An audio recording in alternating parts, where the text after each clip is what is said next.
Hello hi friends. இன்றைக்கி நம்ம வீட்டில் குலோப் ஜாமுன் செய்யலான்ட்டு இருக்கோம். 2 சொம்பு தண்ணி எடுத்துருக்கேன்.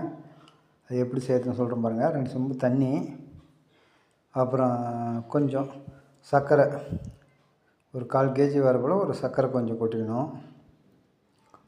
நாங்கள் சர்க்கரை திட்டமாக உங்களுக்கு எவ்வளோ சுகர் வேணுமோ அதுக்கு தகுந்த போல் நார்மல் வேணும்னா நார்மலு, அதிகம் வேணால் அதிகம்.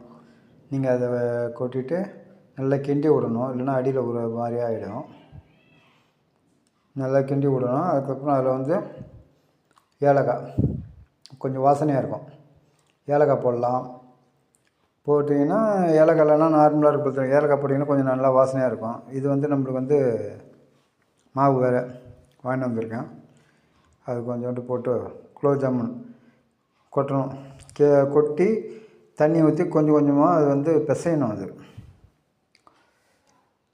மாவு இதுக்கு அப்படியே கொட்டி பார்க்கறதுக்கே சாஃப்டாக இருக்கும் போல தான் இருக்கும். நல்லா பிசையணும். நல்லா தண்ணி ஊற்றி நல்லா பிசையும். ரொம்ப தண்ணியும் ஊற்றக்கூடாது, மீடியம் தண்ணி, கொஞ்சம் கொஞ்சமாக தண்ணி ஊற்றி பிசைஞ்சால் உங்களுக்கு அது பதம் தெரியாது. அதுபோல் கொஞ்சம் கொஞ்சமாக அது ஊற்றி பிசைஞ்சு எடுக்கணும். பாருங்கள்.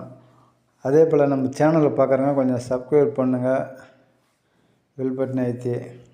சேனலு நல்லா இருக்கான்னு கொஞ்சம் சொல்லுங்கள். ஃபஸ்ட்டு அதை லைக் பண்ணுறீங்களோ இல்லையோ, எப்படி இருக்குது என்னன்னு சொன்னீங்கன்னா அதுக்கு தகுந்த போல் கரெக்ஷன் பண்ணிக்கலாம். சின்ன சின்ன உண்டையாக அது பிடிச்சிக்கணும். அதை பாருங்கள், இது போல் சின்ன சின்ன உண்டையாக அதை பிடிச்சி நல்லா உருட்டி எடுத்துக்கணும். அப்புறம் நீங்கள் இது போல் உருட்டி எடுத்துக்கிட்டிங்கன்னா நல்லாயிருக்கும். உங்களுக்கு எந்த ரொம்ப சின்னதாக தான் நல்லாயிருக்கும். அது உப்பும் போட பார்த்து இது போல் ரவ சின்ன சின்னதாக உருட்டிக்கணும். நம்ம வீட்டில் செய்கிறோம், பசங்களுக்காக செய்து கொஞ்சம் நம்மளுக்கு எவ்வளோ தேவையோ அதுபோல் எண்ணிக்க வேண்டியதான்.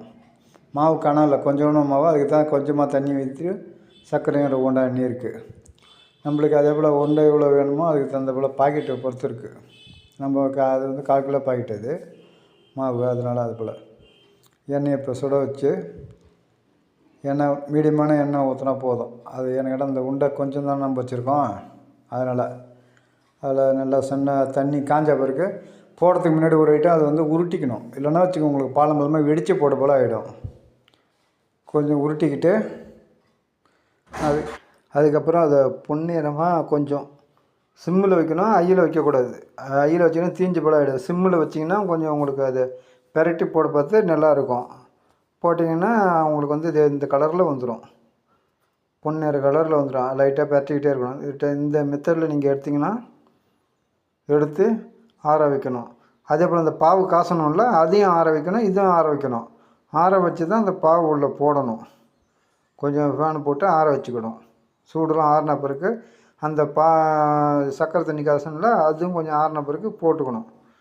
போட்டுட்டு நம்ம ஒரு 2 மணி நேரம் கொஞ்சம் விட்டிங்கன்னா நல்லாயிருக்கும்.